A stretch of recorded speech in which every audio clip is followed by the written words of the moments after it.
Основной вопрос, который встает перед автолюбителем во время подготовки к своему путешествию, это питание.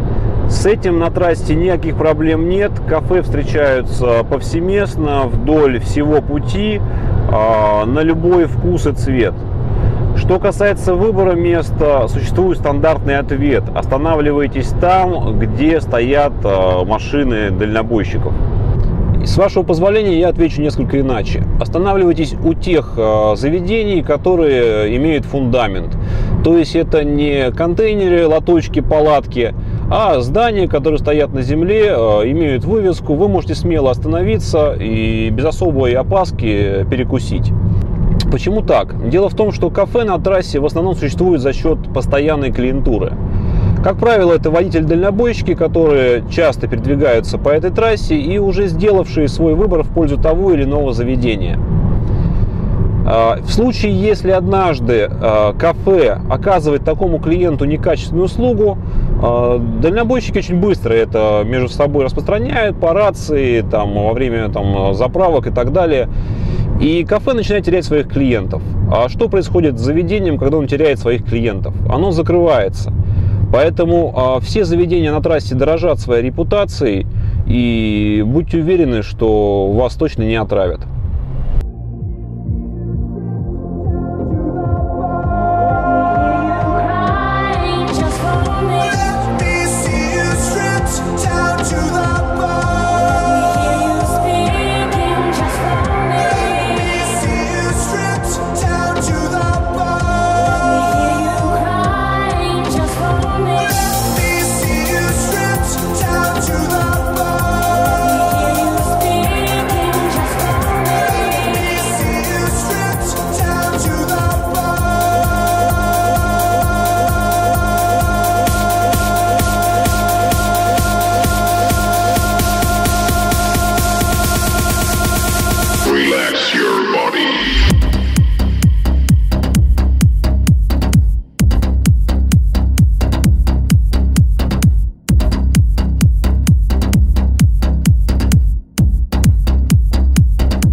Час 30 потребовалось нам, чтобы проехать Липецкую область.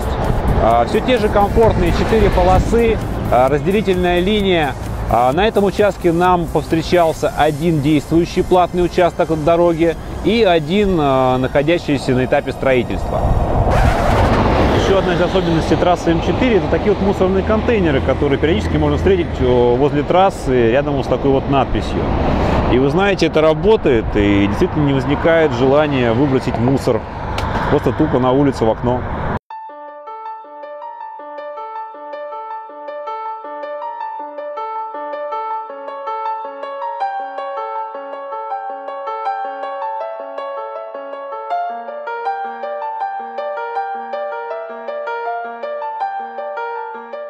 К сожалению или к счастью, мы не попали на Воронежскую объездную, так как проходили эту часть пути через город. Но я готов вам рассказать то, что услышал от дальнобойщиков. По состоянию на 14:00 в сторону Ростова затруднение порядка 3,5 километров. Затруднение это связано с тем, что идет активное строительство развязки Воронежской объездной. Это вот уже ближе туда, в сторону Ростова. Там очень ужасно организовано движение, очень сложный перекресток, очень узкий. Поэтому в случае, если объездную к сезону все-таки не закончат, Я боюсь, что путешественников будет ждать там большая жаркая пробка.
Радиостанция на трассе М4 оказалась практически бесполезной штукой.